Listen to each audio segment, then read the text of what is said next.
On the flip side, let's talk about All Elite Wrestling real quick. All Elite Wrestling, their main storyline at the time is John Moxley and the BCC. The way they built up to that Bryan Danielson matchup was kind of shaky for some.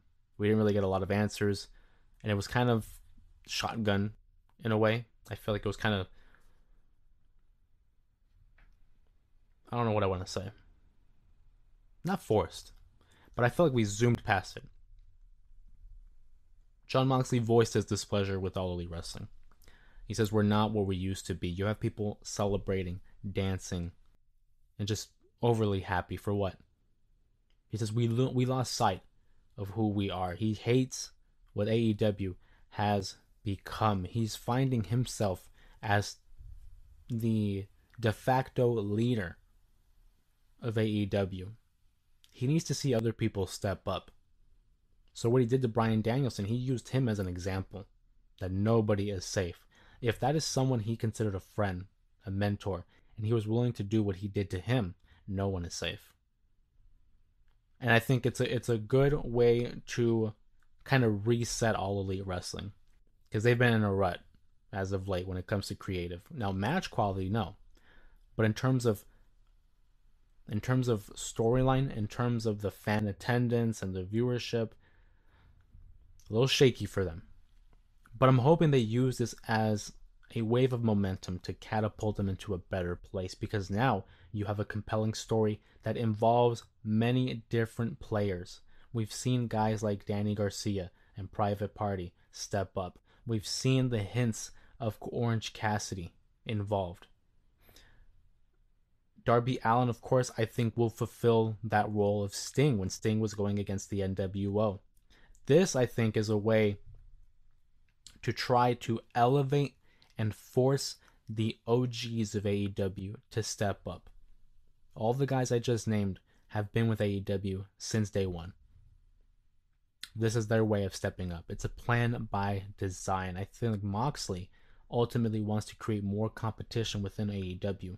Their slogan is where the best wrestle. Well, how about the best step up? And they defend AEW.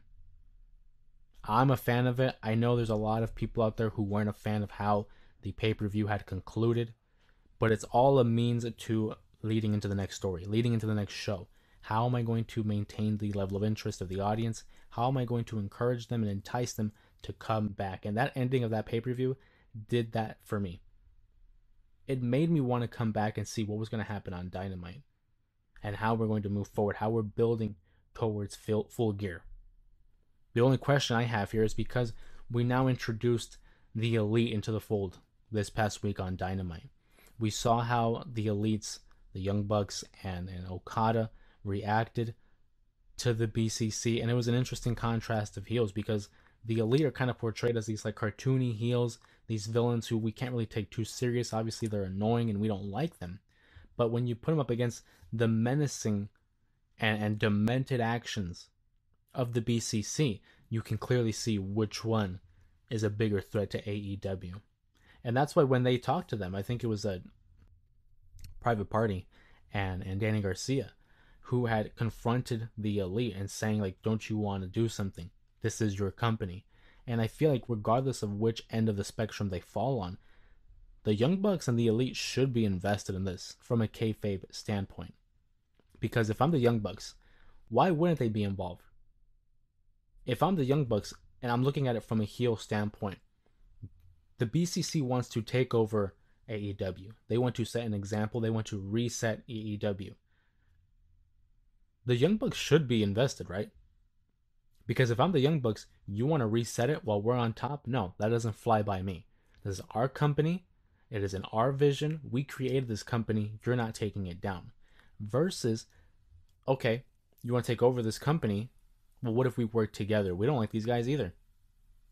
The Elite can become even bigger heels by joining the BCC, or they can become logical EVPs by protecting their assets. Now, granted, it was only the one-off, and we have to see what they do moving forward, and that's the thing about pro wrestling. Sometimes you just got to wait it out and see where we go from here. If it doesn't go nowhere, that's a massive disappointment and a missed opportunity. But I would like to think that they didn't do that for no reason. It's setting things in motion. At least that's what I would like to think.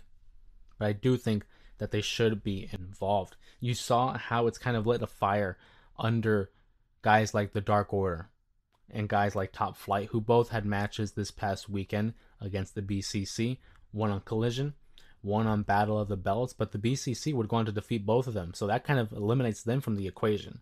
That was a stepping stone for the BCC, for them to elevate themselves and go over, make themselves look strong. But I can't see them as credible threats anymore. They're done with. The way that they were able to dispatch them, they're not coming back from that.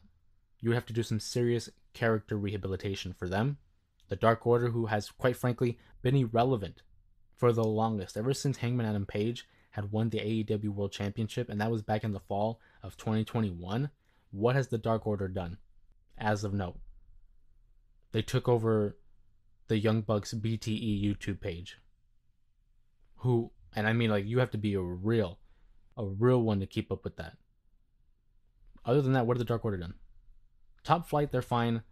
They are who they are. I'm not expecting them to be the top trios team in AEW. They did have potential there where they were teasing a little bit of dissension between Action and the other members of Top Flight, but that seemingly has been negated for the purpose of this story. But now I look at them and I'm like, okay, well, the BCC already beat them in convincing fashion. Let's move on. The guys I'm invested in right now are Danny Garcia, Private Party, who I was wrong. I will say that. They lost to the Young Bucks at this past event, Wrestle Dream, and I was afraid that buried. They're done. But the crowd support was there. We're now building them up as sympathetic baby faces, and they're one of the teams that are willing to step up. So between Private Party, between Danny Garcia, Orange Cassidy, who is a little shaky right now. He says, I'm not that guy. I'm not a leader. I love it. Because that leads me to believe that we're having some kind of redemption arc for Orange Cassidy. He's not the hero that he thinks he is. But I think he's going to be a huge player when it comes to the storyline. Other guys, of course, Hook. Big fan of Hook. Big fan of Darby. As I said, he needs to be the leader. He needs to be the top guy when it comes to this revolution, when it comes to this resistance to the BCC. He should be the one to unseat Moxley as the champion. I hope that's the route they go. Now, it's a question of how soon do they want to pull that trigger, because I think they should let it stretch out a little bit.